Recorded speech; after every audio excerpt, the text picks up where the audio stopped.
ഗ്രാമത്തിൽ ഒരു ധനുമാസത്തിൻ കുളിരും രാവിൽ രാപാത്തിരുന്നു രജപാലകർ ദേവനാദം കേട്ടു ആമോദരാ സ്വർണരാജികൾ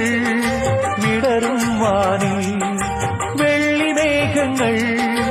ഒഴുകും രാവിൽ താരക